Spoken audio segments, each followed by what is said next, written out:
found is that more than 435 tons of gold was smuggled out of Africa in 2022. The Sahel just broke the rules. Gold mines seized, uranium contracts ripped apart, and foreign corporations shown the door, all in a single sweep. Why are Mali, Burkina Faso, and Niger suddenly taking back what the world thought it owned? What does this mean for Africa and the global economy built on these resources? Let's find out.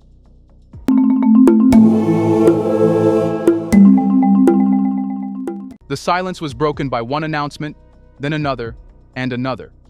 In a matter of weeks, Mali, Burkina Faso, and Niger, the heart of Africa's Sahel belt, delivered a synchronized message that stunned global markets. Their resources now belong to them and them alone.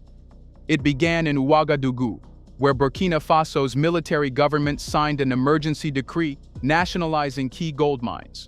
These were not obscure sites, but some of the region's highest producing assets, previously managed by Canada's Endeavour Mining.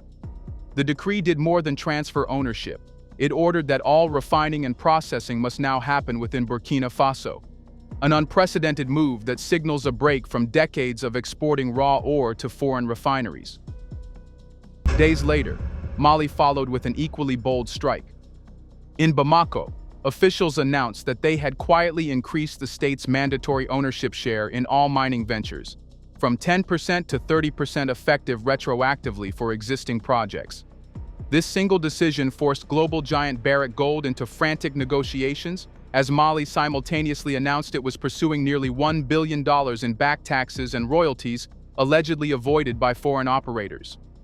Mali's transitional government framed the move not as retaliation, but as economic justice, citing decades of lost revenue while foreign companies thrived. And then came Niger, historically the Sahel's uranium powerhouse, and France's key supplier for its nuclear energy network.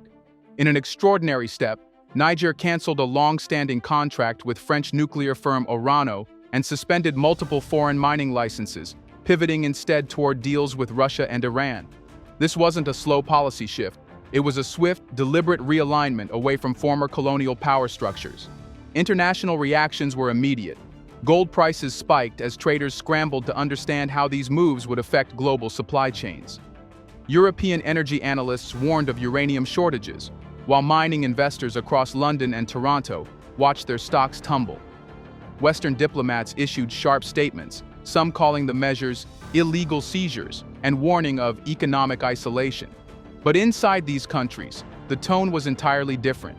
Streets in Ouagadougou and Bamako erupted in celebration, with rallies supporting what many see as the first real step toward economic liberation. In Niamey, posters went up overnight reading, "Our uranium, our future." This wave of nationalist pride has amplified the narrative of sovereignty that has defined these military governments since they came to power. The timing is no coincidence. These decisions come as foreign military forces have largely withdrawn from the Sahel following political disputes and security failures. Western aid, once a lifeline for budgets, has been cut or suspended in protest of the coups. For the new regimes, taking back control of gold and uranium is not just an economic policy, it is a survival strategy. By redirecting resource revenues inward, they hope to replace lost foreign funding and consolidate domestic support. Yet the speed and scope of these moves raise questions about what comes next. Can state-run mining deliver the same level of production and efficiency as multinational corporations? Will these resource seizures deter future investment or inspire other African nations to follow suit? And most importantly, what risks emerge when countries already battling insurgencies and instability suddenly control even more of the wealth that fuels conflict? Let's pause for a second to say, big thank you to the Black Culture Diary community, where Black voices, stories, and legacies are preserved and amplified. By becoming a member, you're not just supporting the channel, you're becoming part of a powerful cultural movement. Let's continue. The sudden seizure of gold and uranium assets in the Sahel wasn't born in a vacuum. It is the result of years of simmering resentment, economic frustration, and political shifts that came to a boiling point after the coups that swept Mali, Burkina Faso, and Niger. For these military governments, the message is simple. Foreign exploitation has run its course, and the resources under our soil must first benefit our people. For decades, multinational corporations dominated the Sahel's mining landscape. gold and uranium projects were often controlled by foreign firms with little local ownership, operating under contracts that granted generous tax breaks and export privileges. While these deals generated some revenue, critics argue that the bulk of profits flowed overseas, leaving host countries dependent on foreign aid while sitting on some of the world's richest mineral deposits. The political upheavals between 2020 and 2023 created a unique opening. When the new military juntas took power, they inherited not just political crises but collapsing relationships with Western allies. Sanctions were imposed, aid suspended, and military cooperation scaled back, especially after the expulsion of French troops. Faced with shrinking budgets and increasing public pressure to deliver tangible results, the junta saw control of natural resources as their quickest path to economic independence. Another factor is ideology. These regimes are embracing narratives that blend nationalism, Pan-Africanism, and anti-colonial sentiment. Pan-Africanist activists such as Kemi Seba have encouraged leaders to view resource sovereignty not merely as an economic tool, but as a statement of identity, proof that the region will no longer accept external control. Public rallies often feature slogans like "Our gold, our power," and "No more colonial chains," capturing a sentiment that resonates deeply among citizens frustrated by decades of poverty despite abundant natural wealth. This ideological shift has practical undertones. Western donors and financial institutions once played outsized roles in stabilizing Sahel economies through budgetary support and development projects. That money is largely gone now, withdrawn in response to the coups and concerns about human rights and democratic backsliding. To fill the gap, Sahel leaders are betting on resource wealth as an alternative revenue stream, one they can directly control and channel into state priorities such as military spending, infrastructure, and social programs. Another motivation is security. In a region where insurgent groups control vast rural areas, gold and uranium are not just economic assets but strategic ones. Unregulated artisanal gold mining has long been a source of financing for insurgent groups, creating parallel economies outside state control. By taking over large-scale industrial mining, governments hope to exert more influence over production and, at least theoretically, cut off some of the funding sources for armed groups. Yet there is also an element of political survival. These junta lack the electoral legitimacy of civilian governments and need quick victories to maintain popular support. Resource nationalism offers a powerful narrative, reclaiming wealth for the people while casting foreign corporations as symbols of past injustices. In the eyes of many citizens, taking back the mines is an act of dignity and defiance, a visible sign that their leaders are doing something tangible to change their future. Ultimately, these moves reflect a profound rethinking of the Sahel's economic model. Whether driven by ideology, necessity, or survival, the decision to seize resource control is as much about shaping national identity as it is about boosting revenue. The question now is whether this vision of economic liberation can withstand the pressures of global markets, domestic instability, and the technical demands of running a complex mining industry without established foreign partners. To understand why these resource takeovers matter so deeply, one has to look at what gold and uranium mean for the Sahel's economy, not just in terms of numbers, but in how they shape livelihoods, state power, and even geopolitics. Gold is not just a commodity here, it is the lifeblood of Mali and Burkina Faso's economies. In Mali, gold has overtaken agriculture as the top export, accounting for more than 2/3 of its foreign exchange earnings. Burkina Faso is nearly identical, with gold contributing to almost half of its fiscal revenue in recent years. This is not industrial wealth locked away in a few corporate vaults. The gold economy penetrates deep into society, supporting hundreds of thousands of small-scale miners and entire rural communities dependent on the trade. Markets, transport companies, and even local schools and clinics are sustained by the informal gold economy. But there is a duality to this wealth. Formal industrial mines, previously operated by multinational companies, produce billions in export value and feed into global supply chains. Yet, alongside them exist sprawling informal mining camps, many unlicensed and unregulated, where rudimentary techniques are used to extract gold. These sites are notorious for dangerous working conditions, environmental damage, and child labor. Worse, they have become prime targets for armed groups who impose taxes on miners and use the proceeds to purchase weapons. This is why state control of gold is about more than profit. It is about legitimacy and security. By moving toward domestic refining and tighter regulation, Sahel governments are attempting to formalize the sector, reduce leakages, and capture more value internally.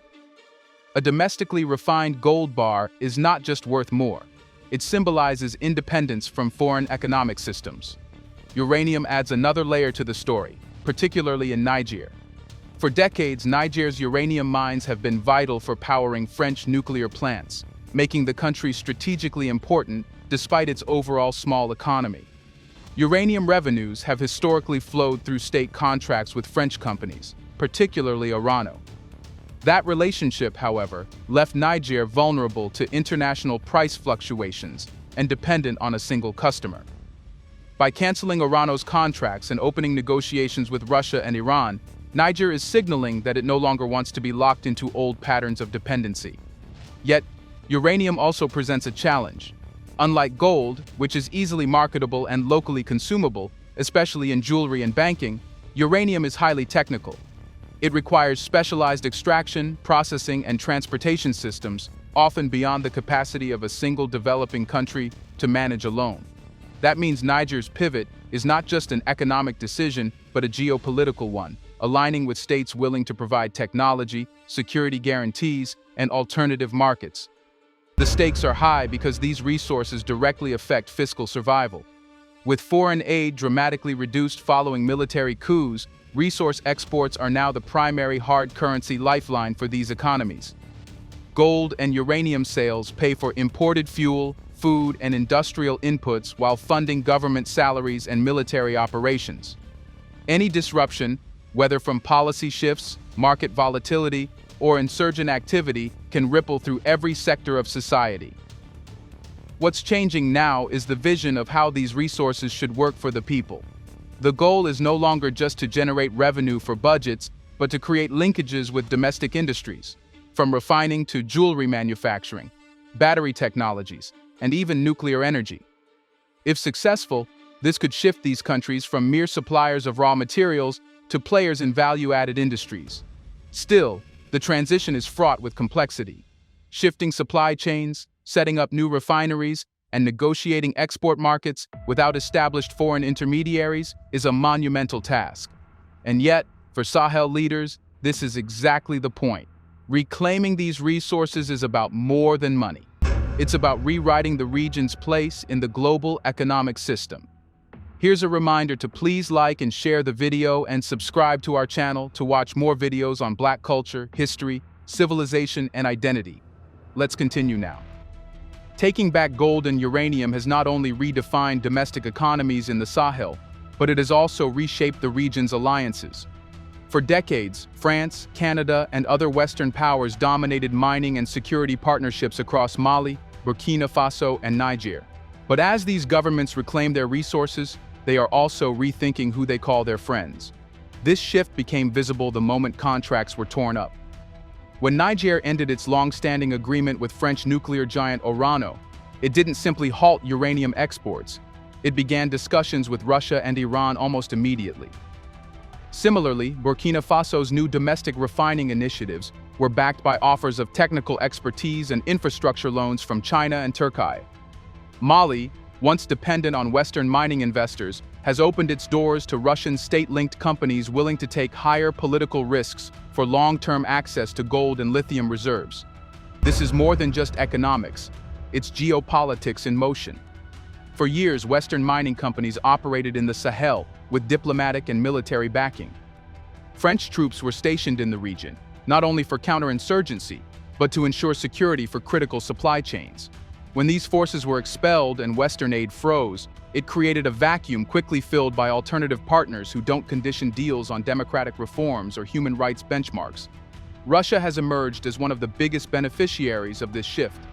Through both state-backed mining ventures and private security contractors, Moscow is deepening its footprint. In Mali, Russian experts have been assisting in upgrading local refineries and training security personnel for mine protection. For the military junta, this partnership provides not just investment, but a security guarantee, a critical factor in a region plagued by armed insurgencies. China's involvement has a different character. Rather than security, Beijing focuses on infrastructure, roads, processing facilities, and even renewable energy systems linked to mining sites. Chinese companies see value in integrating the Sahel's resource networks into larger belt and road trade corridors. For countries like Burkina Faso, this means they can secure loans and technical expertise without being locked into old colonial-era contracts that favored raw exports over local value addition. Turkey, meanwhile, has positioned itself as a versatile partner, offering a mix of construction, logistics, and mining services. Its smaller size compared to Russia and China allows it to operate flexibly, filling niche roles in areas like gold refining technology and industrial equipment supply. These new partnerships are not without controversy. Western governments warn that pivoting toward Russia, China, or Iran could create new forms of dependency, this time on powers outside the Western sphere. They argue that while Western firms had regulatory oversight and environmental standards, many emerging partners operate in opaque ways, raising concerns about corruption, labor conditions, and long-term environmental damage. However, Sahelian leaders argue the opposite. These new partnerships offer freedom of choice. Rather than being tied to a single geopolitical bloc, they can diversify relationships and negotiate from a position of strength. In their view, the global marketplace for resources is changing, and so should their alliances. This realignment is already reshaping regional diplomacy. The Alliance of Sahel states, formed by Mali, Burkina Faso, and Niger, now coordinates resource policy as part of its broader break from Western-backed ECOWAS structures. The trio is negotiating joint mining ventures and even exploring a shared currency to protect resource revenues from foreign exchange volatility. The question is whether this pivot to new partners will deliver what the Sahel's governments promise: genuine independence, security, and prosperity. Or will it simply replace one set of powerful interests with another? As the alliances deepen, the answer will determine not just the future of these three nations, but the global balance of resource politics itself. The Sahel's bold resource nationalism has redrawn economic maps and reshaped global alliances, but it has also placed these nations at a critical crossroads. The coming months and years will determine whether these sweeping policies lead to prosperity and independence, or isolation and deeper instability. One opportunity lies in domestic transformation. If managed well, the shift toward state control could unlock new industrial capacity. Domestic gold refining in Burkina Faso, for example, could support downstream industries such as jewelry production, electronics assembly, and even financial markets backed by gold reserves. Mali's increased state stake in mining ventures has the potential to boost budget revenues, allowing investments in infrastructure, agriculture, and education, sectors that have long struggled due to aid dependency. Niger's uranium realignment opens doors for strategic nuclear partnerships, which, if successful, could lead to technology transfers and energy projects that go beyond raw exports. There is also a symbolic opportunity. For decades, African states have been criticized for exporting raw materials while importing finished goods at a premium. The Sahel's new policies, if sustained, could signal a paradigm shift, encouraging other resource-rich African nations to rethink their mining contracts and take steps toward local value addition. In the long run, this could create a ripple effect, spurring continental integration through resource sovereignty, something already hinted at by the discussions of a shared Sahelian currency and harmonized mining laws. But with opportunity comes significant risk. First and foremost is investor confidence. Sudden nationalizations and revoked licenses have already rattled global markets, prompting many foreign investors to reconsider or suspend future projects. Without access to international capital and technical expertise, Sahelian governments may find it difficult to scale production or maintain complex operations, particularly in uranium mining, which requires advanced technology and safety measures. Another risk is internal capacity. State-run enterprises have a mixed record in Africa, often plagued by corruption, inefficiency, and political interference. Without strong institutional reforms, there is a danger that revenues from nationalized resources could be mismanaged, diverted into patronage networks, or consumed by military budgets rather than development initiatives. Security challenges add a further layer of uncertainty. many mining regions remain contested by insurgent groups that use gold to finance their operations. While governments aim to cut off these revenue streams through tighter control, expanding state presence in remote areas is easier said than done. If insurgents retaliate by targeting mining sites or transportation networks, resource nationalism could inadvertently trigger more violence and disrupt production. The geopolitical gamble also carries consequences. By aligning more closely with Russia, China, Iran, and Turkey, the Sahel risks alienating Western partners who have historically provided development funding, security assistance, and diplomatic support. While diversification of partnerships offers strategic flexibility, it may also deepen global polarization, making the Sahel a stage for great power competition rather than a neutral player charting its course. For ordinary citizens, the stakes are deeply personal. If these policies succeed, they could deliver more jobs, better infrastructure, and a sense of national pride long absent in resource governance. But if they fail, if revenues dry up, projects stall, or violence escalates, the very population celebrating this shift could face new waves of hardship, unemployment, and displacement. The Sahel has taken a bold leap, one that challenges decades of economic orthodoxy and geopolitical alignment. Whether it lands on firm ground or slips into deeper turmoil depends on the next moves: building competent state institutions, securing mining zones, and ensuring that resource wealth truly benefits the people. One thing is certain: the rest of the world is watching, because what happens in the Sahel will ripple far beyond its borders, shaping debates about resource sovereignty, global supply chains, and the future of African self-determination. Will reclaiming resources finally bring true independence to the Sahel? Can state control succeed where foreign corporations failed? Let us know in the comment section. Is this the start of Africa's resource revolution or the beginning of new conflicts? Do you want to watch more videos like this one? If so, subscribe to our channel and press the bell icon next to it.